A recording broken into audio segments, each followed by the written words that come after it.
Information Covid-19. Pourquoi faut-il se laver régulièrement les mains? Le Covid-19 est un virus qui peut nous infecter en passant par les yeux, le nez ou la bouche. Le plus souvent, ce contact a lieu par les mains. C'est pourquoi il est recommandé de bien se laver les mains avec du savon et de l'eau ou avec un gel hydroalcoolique avant de manger, de boire, après avoir touché une surface contaminée ou après avoir été dans un endroit public. Le lavage régulier des mains est un geste simple pour prévenir la propagation du virus. Protégeons-nous, protégeons les autres. Plus d'informations au 119. Appel gratuit. Sophie, ça va? Ça va très bien. Mais d'où tu viens avec la moustiquaire imprégnée là? On me l'a donnée à la consultation prénatale. Eh ma chérie, moi-même je l'ai reçue lors de la grande distribution gratuite. Mais je ne sais pas comment on utilise. La sage m'a dit d'enlever la moustiquaire de son emballage, la déplier, l'étaler à l'ombre pendant 1 jour, l'installer en haut du lit, du matelas ou de la natte. En tout cas, tout le monde doit dormir sous une moustiquaire imprégnée pour éviter les piqûres de moustiques qui donnent le paludisme. Merci ma chérie. Oui. Désormais, ma famille et moi, nous dormirons sous une moustiquaire imprégnée. Ah oui. La moustiquaire imprégnée, le seul moyen efficace pour lutter contre les piqûres des moustiques et le paludisme.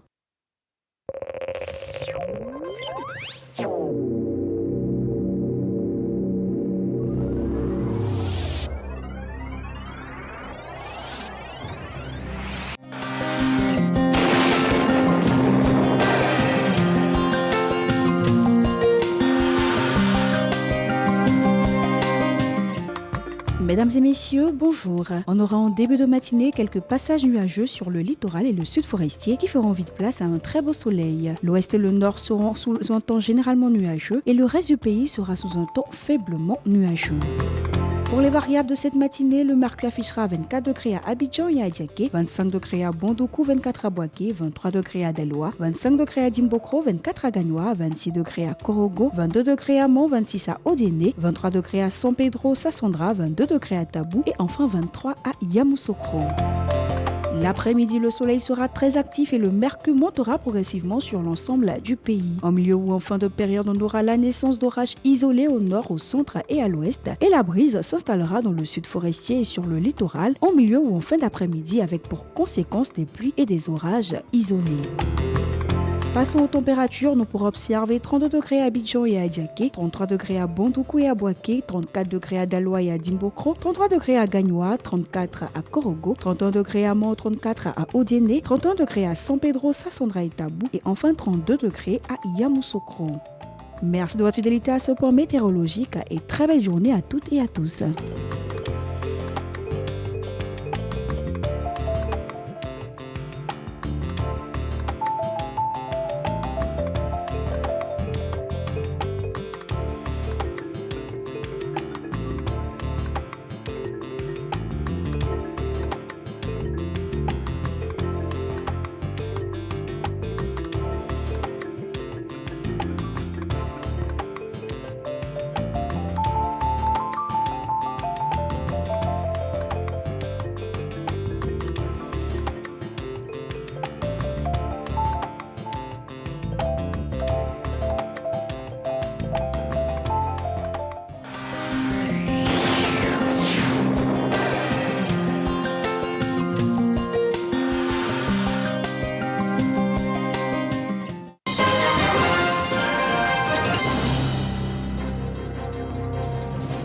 Mesdames et messieurs, bonjour et merci de suivre RTI 1, c'est l'heure de vous informer.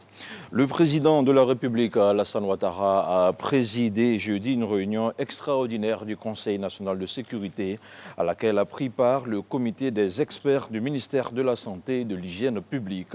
Une rencontre qui prévoyait la prise de mesures complémentaires après un examen de l'évolution de la pandémie.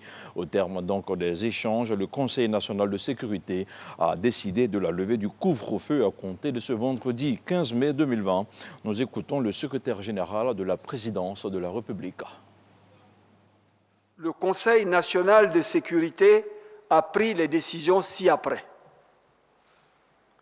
la reconduction de l'état d'urgence sur toute l'étendue du territoire jusqu'au dimanche 31 mai 2020. Le maintien de la fermeture des frontières aériennes, maritimes et terrestres.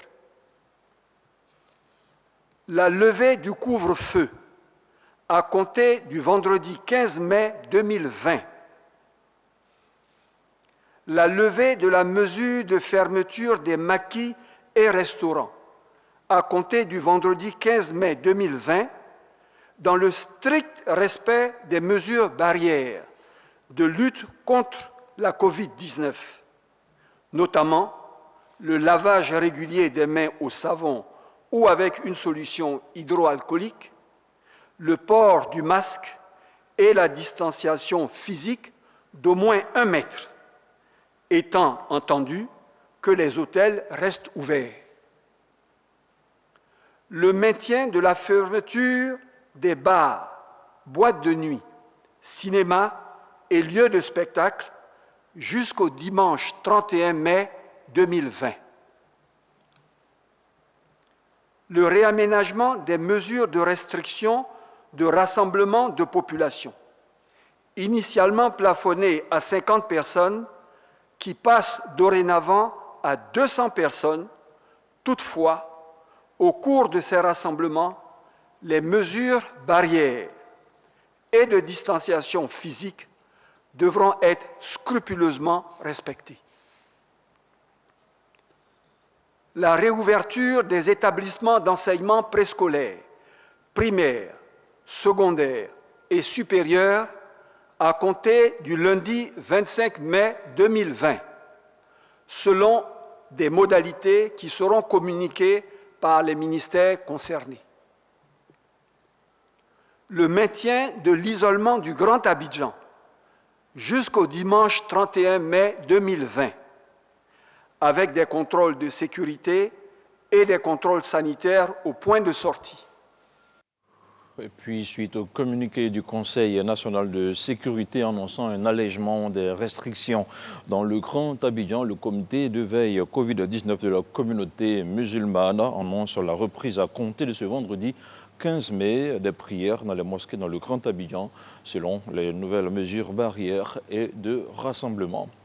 Parlons à présent du point de la situation de la maladie à coronavirus Covid-19. Au 14 mai, le ministère de la Santé et de l'Hygiène publique a enregistré 59 nouveaux cas de Covid-19 sur 680 échantillons prélevés, soit 8,6% de cas positifs, 28 guéris et 0 décès. À la date donc du 14 mai, la Côte d'Ivoire compte 1971 cas confirmés, dont 930 personnes guéries, 24 décès et 1017 cas actifs. Le nombre total d'échantillons est de 15 940. Le ministère de la Santé et de l'Hygiène publique appelle au respect des mesures barrières et au port de masques lors de nos déplacements pour se protéger et protéger les autres. Les gestes de solidarité à l'endroit du gouvernement ivoirien se multiplient. Dans le cadre de la lutte contre la Covid-19, un groupe minier vient de faire un don à 2 ministères. Il s'agit du ministère de la Santé et de l'Hygiène publique ainsi que du ministère de la Solidarité, de la Cohésion sociale et de la lutte contre la pauvreté. Un appui financier qui devrait permettre d'enrayer la propagation de la pandémie à coronavirus dans notre pays. Je vous propose de suivre notre reportage. Dans un élan de solidarité, le groupe minier Afrique Gold de Bonicro et de Iré démontre son soutien à l'État de Côte d'Ivoire. Dans le cadre de la lutte contre la maladie à coronavirus, il vient de faire un don global de 180 millions de francs CFA. Globalement, notre engagement se monte à francs CFA 180 millions. Répartis de la façon suivante. Donc, nous avons commencé un investissement direct dans les communautés de 30 millions en dons de vivres et de non-vivres et de formation aussi, de sensibilisation, de renforcement de capacité du personnel médical. Pour le gouvernement central, nous faisons une contribution financière de 150 millions, répartie donc aujourd'hui en première tranche de 50 millions, dont les 2 prochaines suivront donc pour le mois de juin et de juillet. Une première tranche repartie entre le ministère de la Santé et de l'Hygiène publique pour 30 millions de francs CFA et le ministère de la Solidarité, de la Cohésion sociale et de la lutte contre la pauvreté pour 20 millions de francs CFA.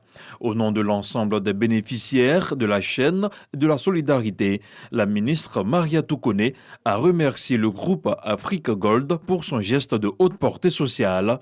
Le ministre Jean-Claude Kouassi, quant à lui, a saisi l'occasion pour renouveler son appel aux autres entreprises minières afin qu'elles emboîtent le pas au groupe Afrique Gold et rejoignent la chaîne de solidarité dans la lutte contre la Covid-19.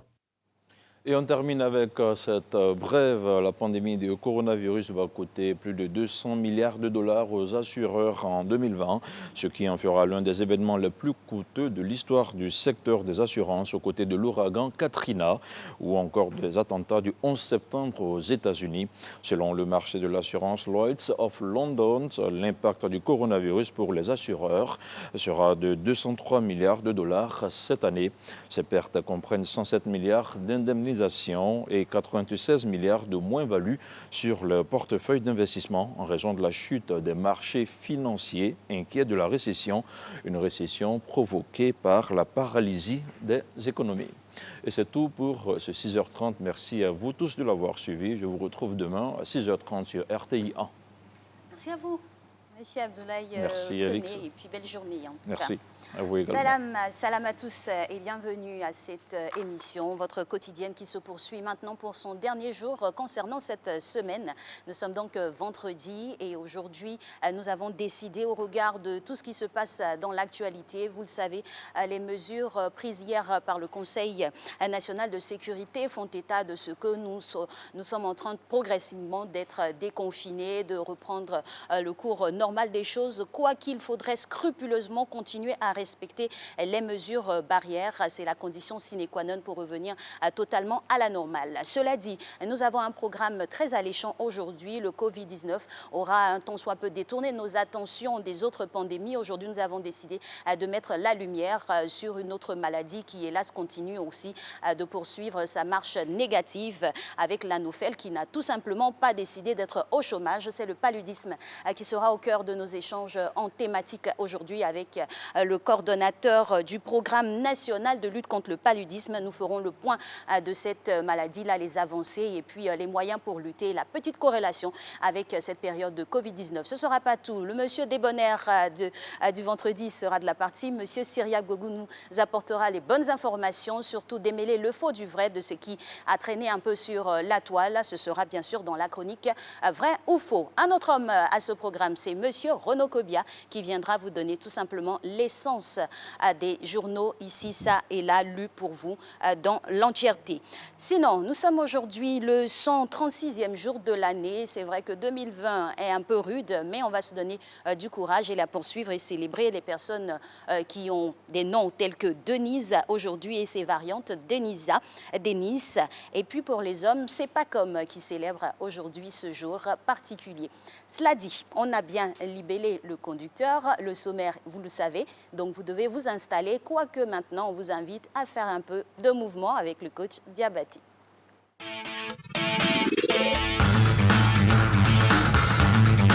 Bonjour, chauveau à la maison, coach Diabati pour vous servir. Ok, aujourd'hui c'est vendredi et qui dit vendredi parle fitness décalé. Aujourd'hui j'ai réservé un gros secret pour vous. Sur ce, on va passer à l'échauffement de la séance. On va marcher. Bouge. Ok. C'est un échauffement. Hein? Aujourd'hui, on en traduit moderne. Doucement. Bouge. Ok.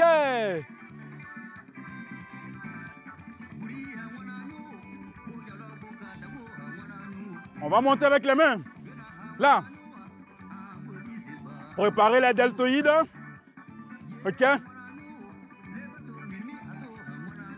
Et là, préparez les coudes avec poignée. L'échauffement. OK. Bouge là. Doucement. Bouge. Bouge. Là. Bouge. Bouge. Continue. Et sur place, on va rassembler. Séance. Push-up. Descends. OK. Le corps bien gainé. C'est un mouvement. Descends et remonte. Bouge.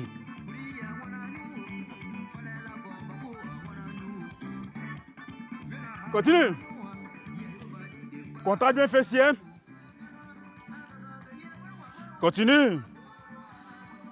Et pose.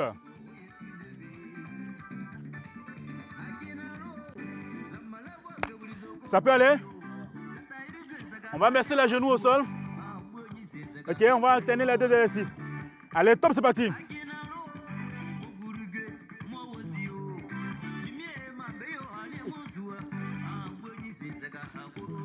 On continue. Bouge. Continue. Contracte bien les fessiers, contracte bien abdos. Sois un peu les mains. Voilà. Et pose. OK. Là.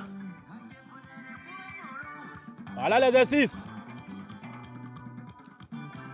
Ramène là. Les mains. Descends là.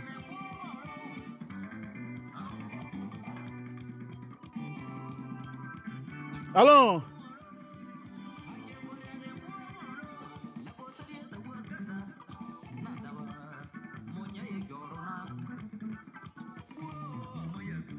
Et pause. Récupère. Récupère. Ça peut aller? On va repartir pour une dernière série. OK? Pause. Là.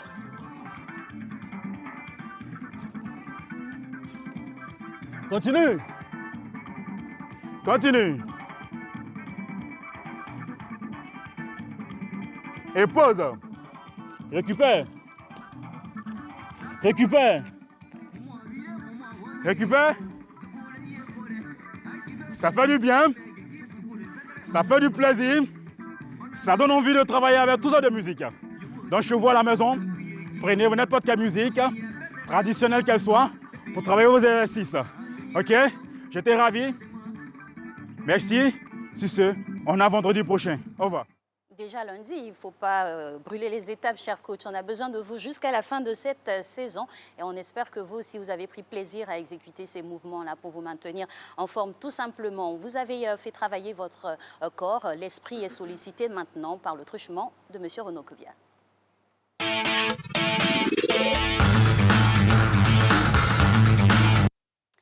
Bonjour Renaud. Bonjour Alix. Alors on démarre avec la lutte contre le coronavirus. Après l'intérieur du pays, les choses se normalisent progressivement à Abidjan. Bonjour à tous, tout à fait. Le Conseil national de sécurité qui s'est réuni hier a pris des mesures pour soulager les populations du Grand Abidjan. Parmi ces mesures sur lesquelles on revient, il y a notamment la levée du couvre-feu à compter de ce vendredi 15 mai 2020, la réouverture des maquis et restaurants ou encore la reprise des cours, tout en invitant les populations à continuer à respecter les mesures barrières. Le Conseil national de sécurité, selon l'expression, a souligné qu'il prendrait les mesures appropriées en fonction de l'évolution de la pandémie. Autre organe de presse, même sujet, lever des mesures restrictives du Grand Abidjan. Oui, les populations du Grand Abidjan peuvent pousser un ouf de soulagement. C'est ce qu'indique le quotidien Le Matin avec cette une. La Covid-19 contenue, la vie reprend. Selon le confrère, au regard des bons résultats obtenus grâce au plan de riposte mis en place par le gouvernement ivoirien, le Conseil national de sécurité a levé les restrictions imposées depuis plusieurs semaines aux populations du Grand Abidjan. À en croire le confrère, avec la levée de ces mesures, la vie peut reprendre à Abidjan. tout doucement et progressivement. Et il faut continuer la lutte. D'ailleurs, la surveillance sera renforcée aux différents points de sortie du Grand Abidjan. Tout à fait. Et à ce sujet, Soir Info révèle ce qui va se passer désormais au corridor et à l'intérieur du pays pour le dépistage des voyageurs qui seront nombreux à rejoindre les villes de l'intérieur du pays après la levée de certaines restrictions dans ces zones. À lire aussi dans Soir Info de ce jour, le président Alassane Ouattara libère le Grand Abidjan, mais sous condition, ou encore reprise des cours dans 10 jours, des directeurs d'école inquiets. Chose que leur installation était pertinente, les centres de dépistage de la Covid-19 sont de plus en plus bondés et fréquentés par les populations. Tout à fait. Les 6 centres d'accueil et de dépistage du district d'Abidjan enregistrent de fortes fréquentations depuis quelques jours. Selon l'État qui a réalisé un reportage dans ces structures sanitaires, les nombreux demandeurs de tests de coronavirus qui les fréquentent sont confrontés à de grosses galères et plus inquiétant, les mesures barrières sont ignorées. Et l'affaire un journaliste séquestré à la Maca, le ministère de la Justice se saisit du dossier. Oui, le ministre Sanson Kambilé confirme l'ouverture d'une enquête après l'agression du journaliste Claude Dassé le 6 mai 2020 à la maison d'arrêt de correction d'Abidjan. Cette affaire, on se le rappelle, a suscité une vague d'indignation et de déclarations, notamment des organisations professionnelles des médias. Selon l'intelligent d'Abidjan, le garde des Sceaux, ministre de la Justice, révèle qu'il y aura une suite à cette affaire. Que nous allons suivre, bien évidemment. À la une de Biche de cette semaine, en Côte d'Ivoire, il n'y a pas de petites élections. Oui, selon le confrère, toutes les élections qui se déroulent dans notre pays sont toujours très disputées. Pour nous en donner un bel exemple, il propose cette image sur laquelle on voit 2 dames dont les rejetants sont candidats à l'élection de chef de leur classe se battent, mais vraiment avec hargne. Et autre exemple que cite le confrère, l'élection du président de la Fédération ivoirienne de football qui doit se tenir bientôt. À ce sujet, Biche lance, dans un langage typiquement ivoirien, simple élection à la FIF, il y a Gbangban et la présidentielle, ça sera comment? On a envie d'ajouter qu'il faut tout simplement dépassionner et plutôt argumenter. On referme la revue de presse avec un chiffre porteur d'espoir. Oui, 1 059 000, c'est le nombre de personnes guéries de la Covid-19. Selon l'Organisation mondiale de la santé qui donne cette information, c'est plus de 4,4 millions de personnes qui sont touchées par la pandémie dans le monde. Et voilà, on vous remercie, Monsieur Renaud Kobia, pour votre partition tout au long de cette semaine. Lundi, vous serez encore là pour servir notre chère nation. C'est bien cela. Alors, bon week-end. Bon week-end à vous aussi. Nous, on poursuit notre émission avec maintenant notre chronique vrai ou faux. Il est là, on a annoncé son sourire. Il était arrivé avec un cache-nez qui m'a un peu fait peur, quoique il respecte à la lettre les mesures barrières. Mais nous sommes en sécurité sur ce plateau. Le mètre de distanciation est respecté, aseptisé ici, donc il n'y a pas de problème. Il vous offre son sourire. Bonjour, Monsieur Bogou Syriac. Bonjour, Alix. Bienvenue. Merci. Alors, on parle de comment détecter les infox et surtout celles qui ont fuité sur la toile. Il s'agit de quoi exactement aujourd'hui? Aujourd'hui, on a 2 infox. On verra si ce sont des infox ou bien si elles sont vraies. Donc, c'est déjà cette affaire qui a fait le buzz ici en Côte d'Ivoire, à savoir l'arrestation d'une personne qui se cachait derrière un avatar. Donc derrière un pseudonyme, derrière un nom qui n'était pas son vrai nom et qui donnait des fausses rumeurs, qui prenait, paraît-il, de l'argent et autres, tout ça. Donc cette personne a été arrêtée par la police scientifique et présentée même à la police. Donc son nom, c'est moi je retiens le drone. Donc c'est parce que c'est l'avatar prénommé le drone qui en réalité a une personne physique derrière. Donc c'est le lieu de dire, donc c'est cette information qui circulait. Au départ, les gens disaient non, c'était une rumeur et autres, mais quand il a été présenté à la justice et aussi même aux journalistes et autres, tout ça, on s'avère la nouvelle est vraie. Mais ce que je veux ajouter par rapport à cette information, c'est que ne nous disons pas que nous pouvons nous cacher derrière un avatar pour dire ce que nous voulons sur les réseaux sociaux. Non, un avatar, c'est un compte. Un compte a une signature, a des traces, a une source et autres. Et donc, aujourd'hui, c'est dénommé Serge Kofi le drone, donc de son vrai nom, Yapo Ebiba Frank. a été arrêté. Donc faites attention à ce que vous dites sur les réseaux sociaux, même si vous utilisez des avatars. Et justement, avec le cas spécifique de cette personne qui a son identité, on va dire, multipliée, hein, parce que tantôt c'est Serge Kofi, tantôt c'est Biba, en tout cas tantôt c'est le drone, ça veut dire que toutes les informations distillées par cette personne étaient laissées à désirer? Aujourd'hui, ce qu'il faut comprendre, forcément, quand vous créez un compte, c'est forcément vous créez un compte avec une adresse email ou bien avec un numéro de téléphone et autres. Et c'est ça qu'on retrace au fait. Et ça, c'est facile à le faire. Et aujourd'hui, nous avons une police qui est assez outillée pour le faire. Donc, ne vous dites pas que parce que je ne prends pas mon vrai nom ou bien peut-être parce que je ne me connecte pas même, je me connecte d'un cybercafé et autres, tout ça, on ne peut pas me retrouver. Non, c'est faux. Donc, dites-vous qu'on peut vous retrouver. Donc, soyez responsable dans l'information que vous produisez. Soyez responsable dans ce que vous dites, même si vous utilisez un avatar, au fait. Voilà, même si vous utilisez un avatar, est-ce qu'il y a une corrélation entre le fait d'utiliser un avatar et la véracité des informations que l'on distille? Non, ça dépend maintenant de la crédibilité de cet avatar. Lui, pour ceux qui connaissent son histoire, au départ, il donnait des informations qui étaient vraies. Donc, des informations qui étaient... donc, il a commencé à avoir de l'audience. Donc, c'est parce qu'il a commencé à avoir de l'audience maintenant qu'il se faisait, paraît-il, payer. Donc, selon les informations de la police, il se faisait payer maintenant pour donner ces informations-là. Et qui étaient on va dire, ces pourvoyeurs de fonds? Certains ont déjà été arrêtés, d'autres sont donc pour des nécessités d'enquête, peut-être je ne pourrais pas en dire plus. Donc c'est un large réseau qui est en train d'être démantelé. Donc faites attention, faites attention, faites attention. Donc toutes les personnes qui utiliseraient des avatars devraient vraiment donc tous ceux qui ont eu à lui donner des informations et autres, aussi faites attention. Très bien, voilà, l'alerte vous est donnée et puis c'est un avertissement également. On a une autre information à faire passer notamment qui a circulé sur la toile. Oui, l'information est sortie ces dernières 48 heures. Des chercheurs américains ont fait une découverte qui peut-être va nous laisser un peu sceptiques, mais qui laisse à dire que aujourd'hui, la parole, donc le fait de discuter comme cela, peut être source de contamination de la Covid-19. Finalement, vous auriez dû garder votre masque. Non.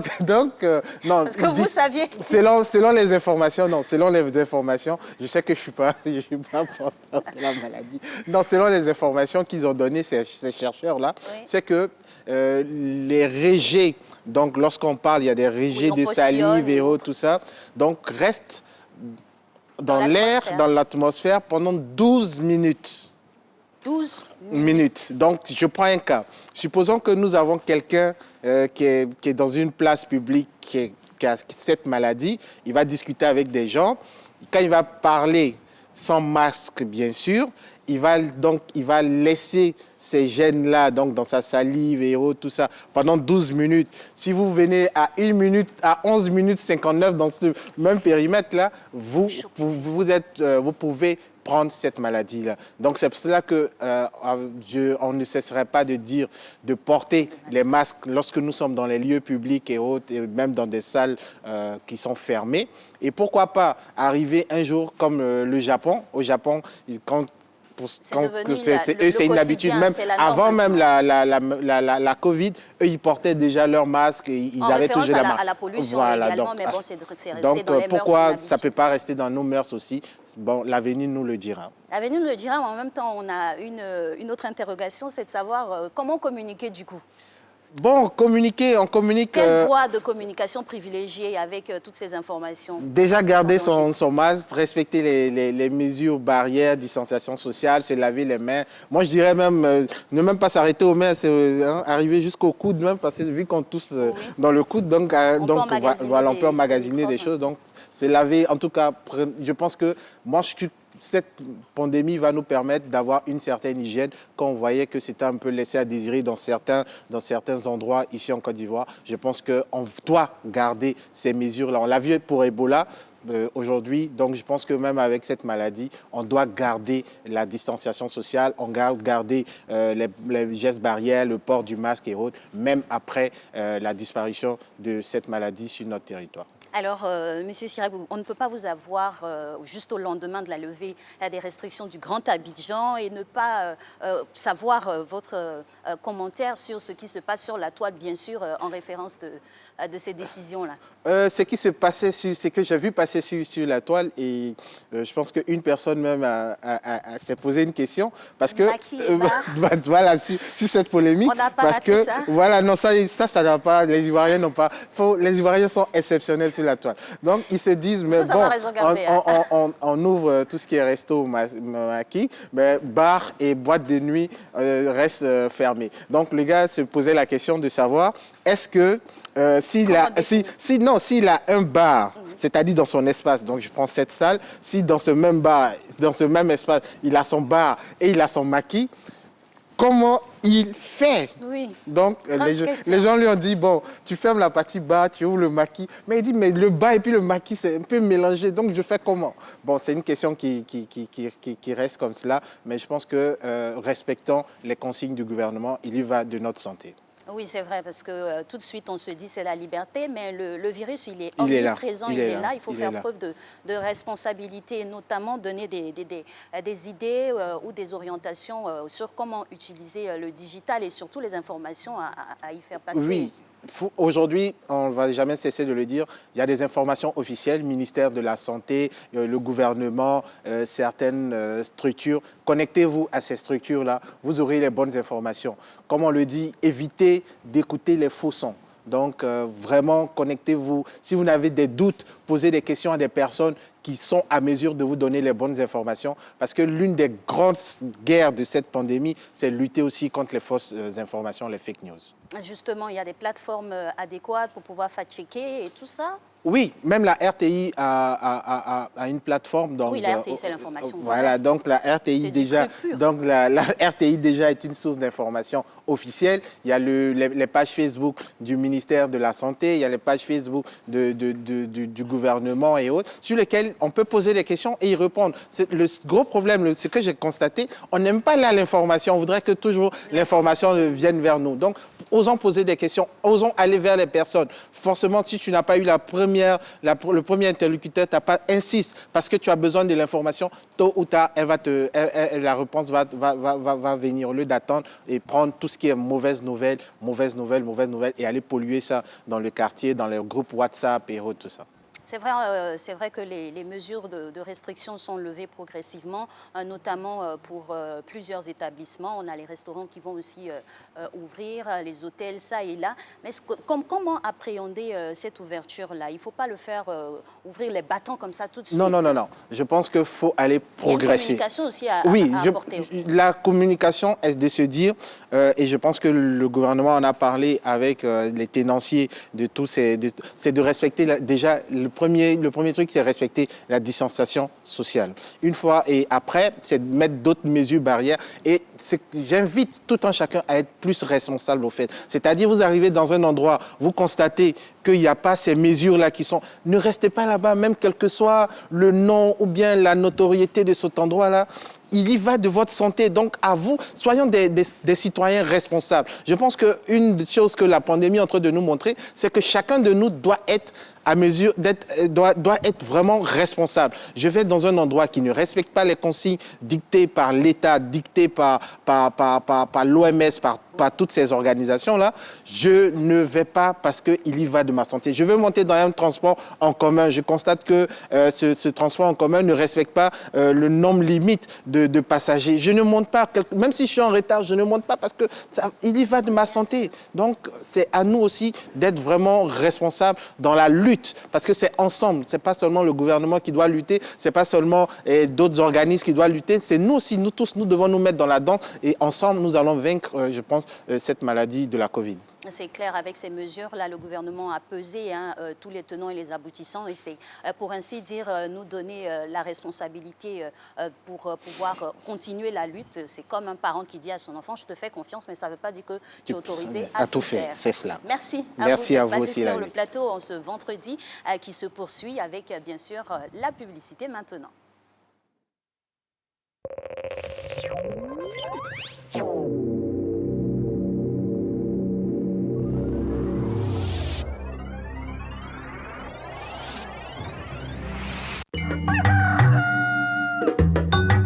Bonjour Kouadio. Bonjour chef. Mais Kouadio, tu n'as pas bonne nuit ce matin?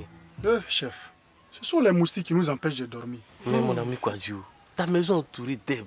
Et juste derrière chez toi, madame jette les ordures. Tout cela constitue un nid pour les moustiques. Et ce sont les piqûres de ces moustiques-là qui vous transmettent le paludisme. Aïe chef, donc moustique aussi dans le paludisme? Bien sûr. C'est à cause de cela qu'on vous a distribué la moustiquaire imprégnée. Et pour bien utiliser la moustiquaire imprégnée, il faut la retirer de son sachet, l'étaler à l'ombre durant toute une journée et le lendemain, l'installer. Assainir son environnement et dormir sous une moustiquaire imprégnée protège efficacement contre les piqûres des moustiques et le paludisme.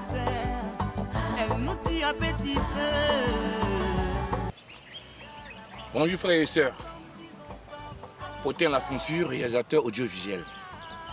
Mes frères et sœurs, arrêtons de fumer. Je dis arrêtons de fumer. La fumée et le coronavirus ne font pas bon ménage. Lavons-nous régulièrement les mains. Évitons les salutations. Évitons les accolades. Respectons les mesures sanitaires prises par le gouvernement de Côte d'Ivoire pour que nous soyons en bonne santé. Surtout, arrêtons de fumer. Très important pour notre santé. Merci.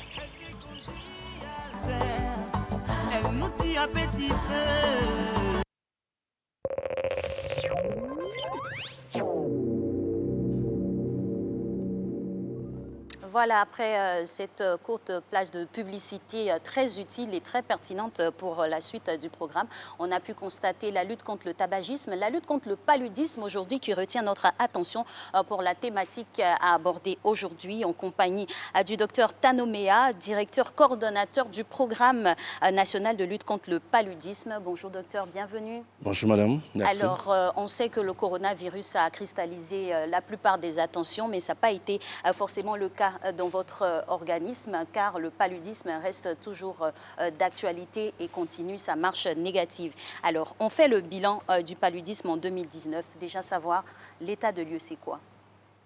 Merci madame. Je voudrais, avant de commencer, dire merci au ministre de la Santé et de l'hygiène publique qui se bat aujourd'hui contre le coronavirus. Aujourd'hui, il faut dire, comme l'avait dit tout à l'heure, c'est une pandémie qui a pris toute la planète. Et donc, en Côte d'Ivoire aussi, mais on n'a pas oublié le paludisme. Parce que le paludisme est responsable de 30% des motifs de consultation et aussi une forte partie de la mortalité liée au paludisme est due aussi. Donc, pour cela, nous sommes obligés toujours de parler du paludisme.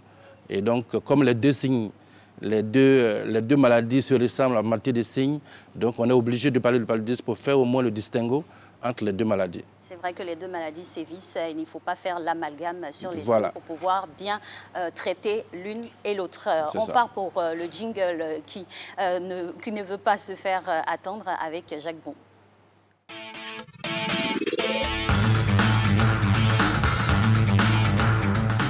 La santé, c'est important pour être en vie et la santé aujourd'hui sera à l'honneur. On a parlé bien sûr de ce préambule-là, mais l'état des lieux au niveau mondial, les chiffres, c'est quoi? Au niveau mondial, il faut dire qu'en 2018, c'est-à-dire au rapport 2019, il y a la population qui a contracté le paludisme est de 228 millions en 2018. Et donc, 93% de cette population qui ayant contracté la maladie réside en Afrique subsaharienne. D'où notre pays qui est... D'où notre pays. Notre pays fait partie des 10 pays de l'Afrique les plus endémiques en Afrique. Et donc, pour dire aussi au niveau national, mais il faut dire quand même qu'il y a eu beaucoup de progrès. Parce que c'est vrai qu'il y a 228 millions de cas, mais le nombre de décès a diminué dans le monde entier. Dans le monde entier, si on donne quelques chiffres, on est passé à toutes les instants de 294 pour 1000 en 2016 et nous sommes aujourd'hui à 229 pour 1000 en fin 2019 dans le monde de façon générale. En Côte d'Ivoire, il faut dire que le paludisme demeure toujours le premier motif de consultation. D'accord. C'est dire que le paludisme encore se retrouve dans une position très avancée au niveau des pathologies que vive le pays. Aujourd'hui, quand vous prenez 100 personnes qui viennent à l'hôpital, il y a 33% de ces personnes qui consultent pour le paludisme. Donc c'est une maladie qui sévit encore malheureusement. Voilà. Alors les avancées au niveau de la Côte d'Ivoire Au niveau de la Côte d'Ivoire, il faut dire que malgré que le paludisme demeure toujours le premier motif de consultation, nous avons aussi enregistré dans la dernière année une augmentation de cas. Une augmentation de cas, cela est dû par les mesures que nous avons pu développer grâce à nos partenaires.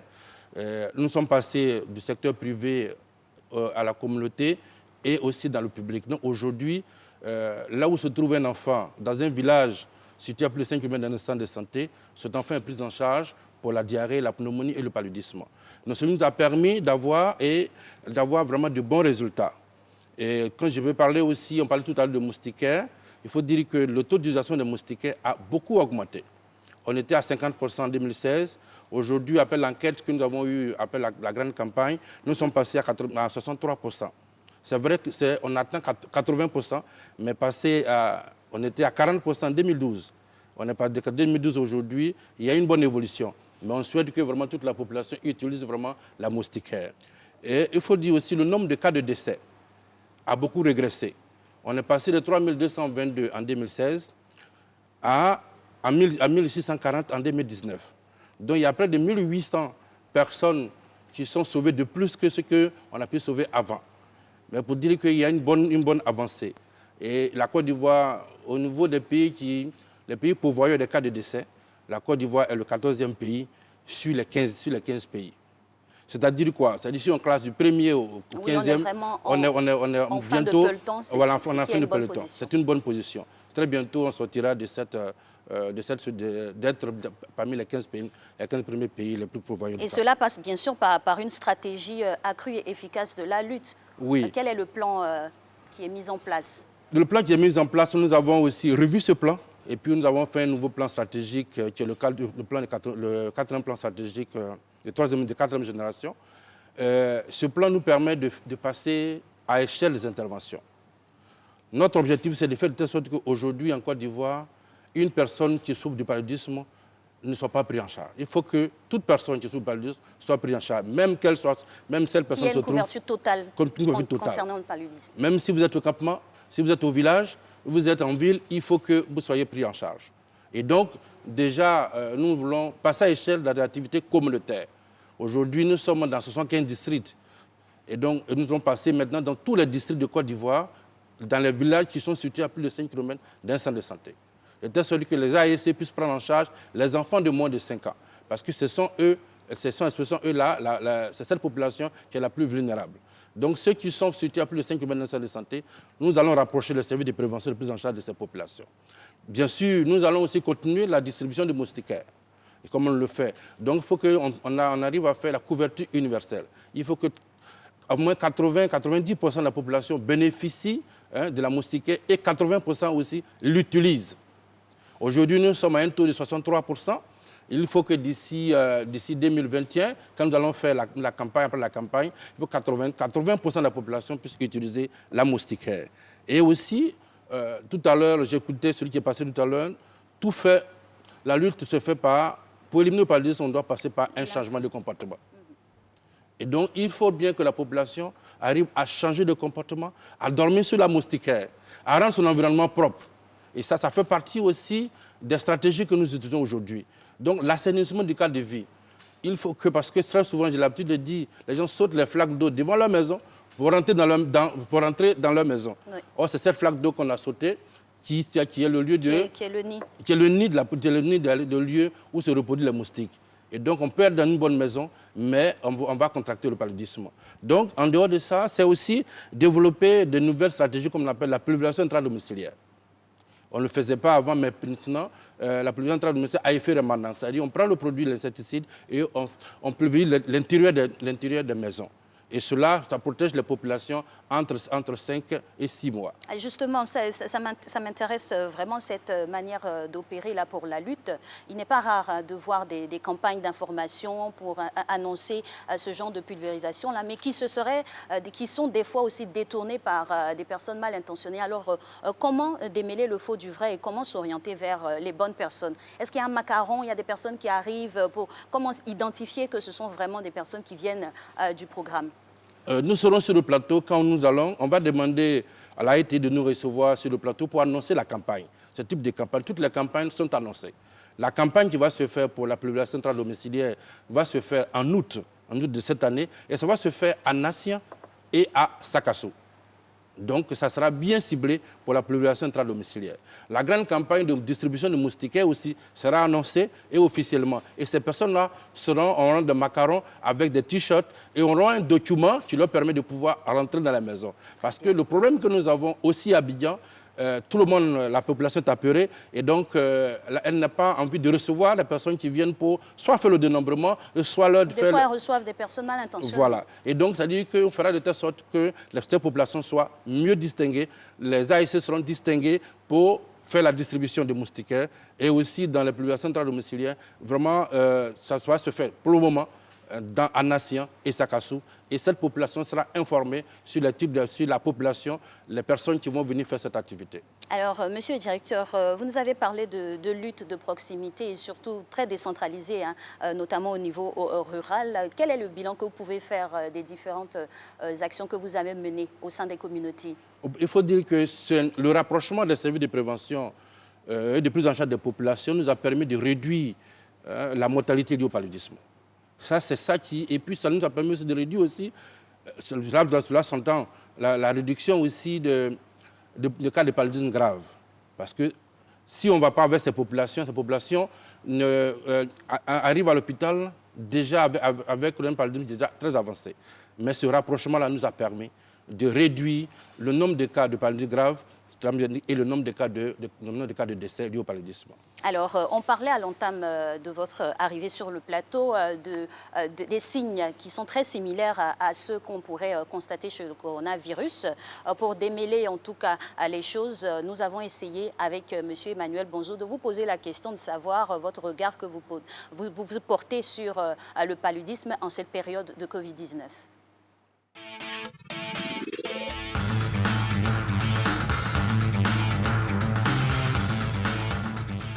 Je pense que le gouvernement fait de son mieux pour lutter contre le paludisme, à travers d'abord la campagne de sensibilisation et puis aussi à travers la distribution des moustiquaires imprégnés. Voilà, je pense que bon, le gouvernement fait de son mieux, hein, parce que le paludisme, c'est une maladie d'ici, c'est une maladie liée à l'Afrique et à notre zone tropicale. Même s'il y a le coronavirus, je pense que l'État continue, parce que à partir du moment où quand les femmes sont enceintes, elles vont à leur consultation prénatale. Elles ressortent les moustiquaires imprégnés. La pandémie du coronavirus a eu un dessus fort sur le paludisme, pour dire aujourd'hui.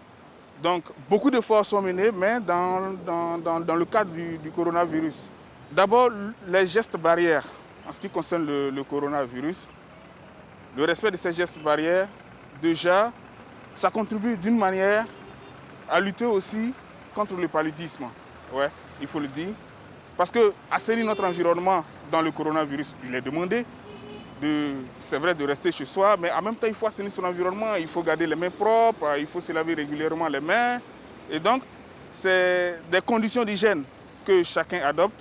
Et je pense que même si c'est de façon indirecte, ça contribue légèrement aussi à la lutte contre le paludisme. Aujourd'hui, tout le monde est concentré sur le Covid, sur le coronavirus, et puis voilà. Un peu de ça. Alors qu'à côté, il y a des maladies, il y a des petites maladies que les gens négligent, voilà, qui sévissent encore plus. Et pas plus tard qu'avant-hier, comme ça, j'ai été à l'hôpital et j'ai vu qu'il y avait plus de malades de fièvre typhoïde. Voilà, plus de malades de fièvre typhoïde que de malades de Covid. Mais une chose est sûre, c'est que le paludisme est une maladie qui aujourd'hui est oubliée par tout le monde. Je ne sais pas si c'est parce que cette maladie n'existe plus, mais on ne peut pas dire que cette maladie n'existe plus. Parce qu'aujourd'hui encore, on voit des gens qui souffrent du paludisme. Et généralement, c'est les enfants. Alors, le constat, il est clair, monsieur le directeur. La population est très au fait de la situation. Il sait que les autres maladies continuent de sévir. Et aussi, le Covid-19 est omniprésent. On a les chiffres officiels du Covid-19, on a les chiffres officiels également du paludisme. On a envie de dire, il n'y a pas photo. Il n'y a pas photo. Oui. Oui, effectivement, il faut dire que la maladie à coronavirus est venue, mais le paludisme n'a pas été oublié. Ce que je voudrais dire ici, pour que la population le sache, c'est que les moyens qui sont mobilisés pour la Covid-19, c'est une mobilisation nouvelle. C'est une nouvelle mobilisation de ressources. Cela n'empiète pas sur la mobilisation de ressources pour le paludisme, pour la santé de la mère et de l'enfant, pour la tuberculose comme pour le VIH. Donc, cela n'empiète pas là. Les fonds sont carrément indépendants les fonds sont indépendants les uns des autres. Voilà, donc il faudra rassurer la population de ce que on ne prenne pas l'argent du paludisme pour soigner la Covid-19. Non. Donc, les signes sont... Et puis, il faut demander à la population de venir à l'hôpital aussi. Très important. Parce que depuis qu'on a la pandémie de la Covid-19, la fréquentation a baissé. Mais les gens, ils sont à la maison, ils sont malades, mais ils n'ont qu'à venir à l'hôpital. Les gens de santé sont là pour elles. Vous expliquerez cette réticence par quoi, par exemple? Non, parce que la population, elle est apeurée. Elle a le fait que quelqu'un va venir à l'hôpital, elle va contracter la Covid-19. Non, les dispositions sont prises au niveau des hôpitaux pour ne pas que, quand vous venez, vous contractez la Covid-19 à l'hôpital.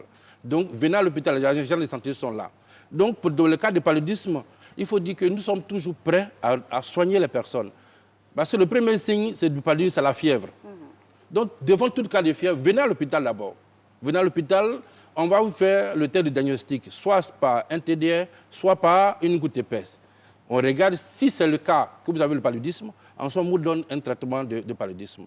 Et aussi, ça peut être, tout à l'heure, une personne parlait à la télévision de fièvre typhoïde, toutes ces maladies-là, le premier signe, c'est la fièvre. Oui. Donc, devant la fièvre, la première maladie à laquelle nous devons penser en Côte d'Ivoire, c'est le paludisme.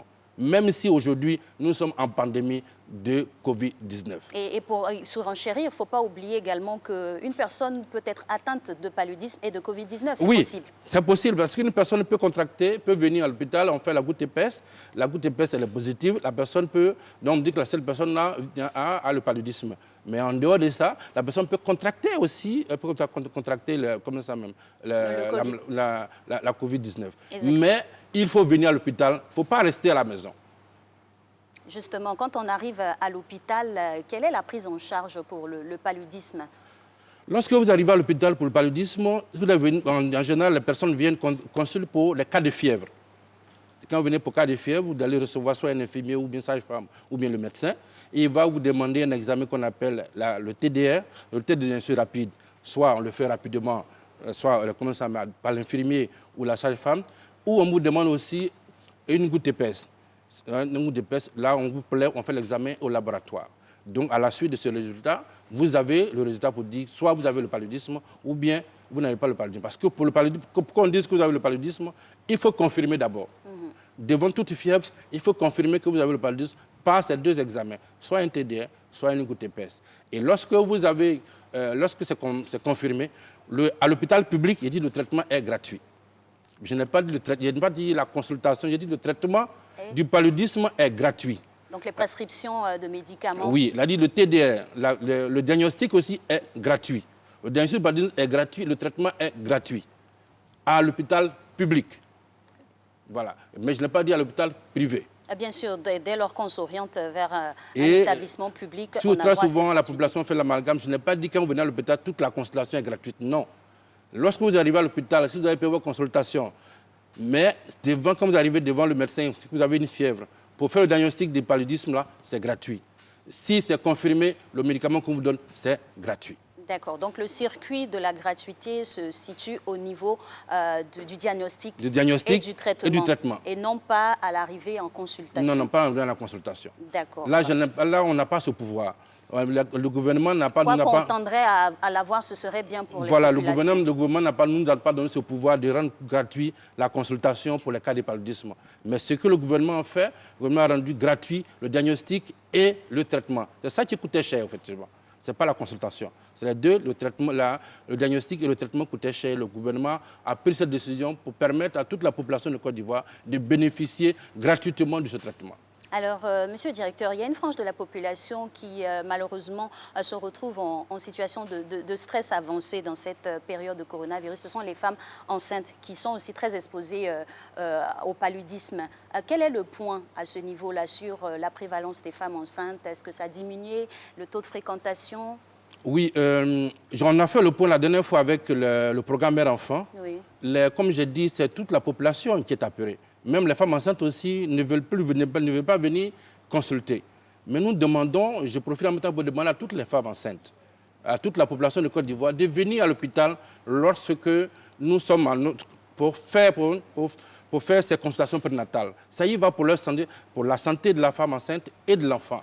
Il faut qu'elle vienne pour faire sa consultation prénatale. Et lorsqu'elle va faire sa consultation prénatale, nous, on va lui donner la moustiquaire imprégnée gratuitement et on va lui donner aussi la sulfadoxine pyrimétamine pour se protéger et protéger son enfant. C'est important, la consultation a baissé. Le ministre de la Santé disait la dernière fois, quand il faisait le communiqué, il demandait à la population de fréquenter les centres de santé. Les sages-femmes, les gynécologues, les médecins, les médecins sont là à l'hôpital pour vous. Nous sommes là à l'hôpital, c'est pour la population que nous sommes là. La pandémie à coronavirus est venue, certes, mais nous sommes toujours là. Il y a des dispositions qui sont prises à l'hôpital. On se protège, même parce que c'est les hommes aussi qui sont à l'hôpital.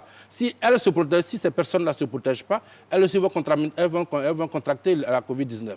Donc ça veut dire que vous venez à l'hôpital, la personne qui va vous prendre en charge a besoin de se protéger et va vous protéger aussi. Donc vous n'allez pas prendre la maladie à l'hôpital là-bas.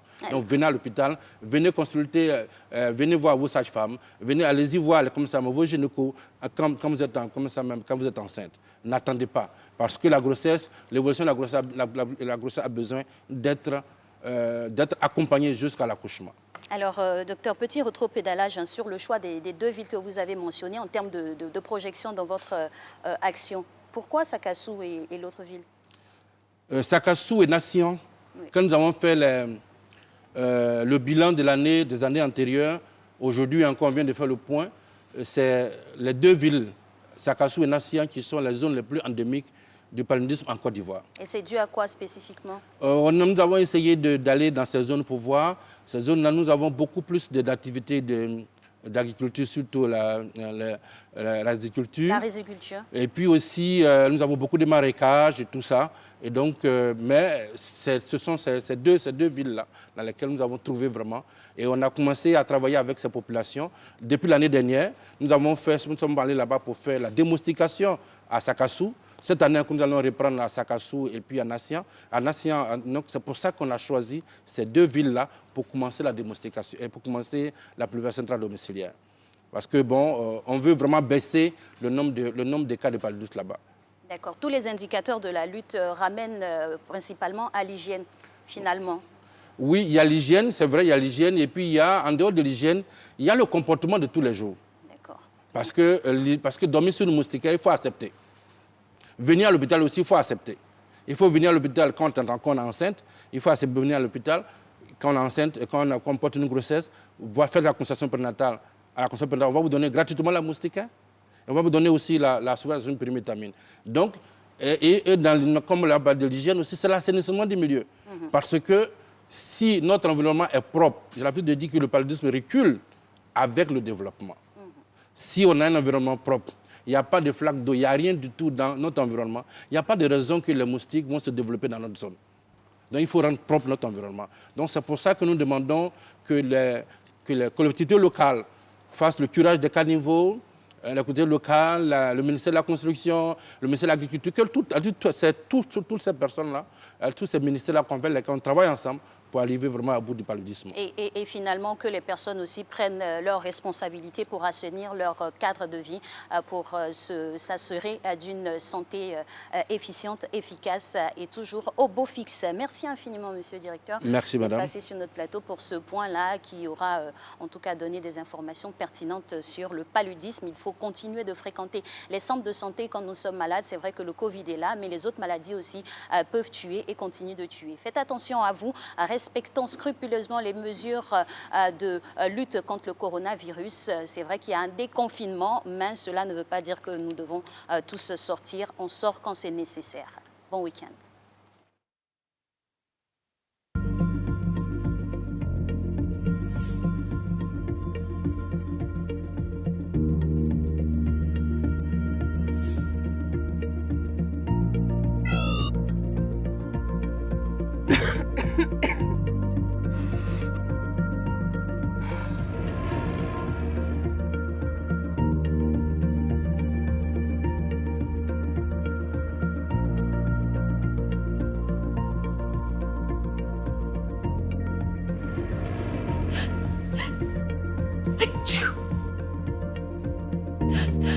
Achoo!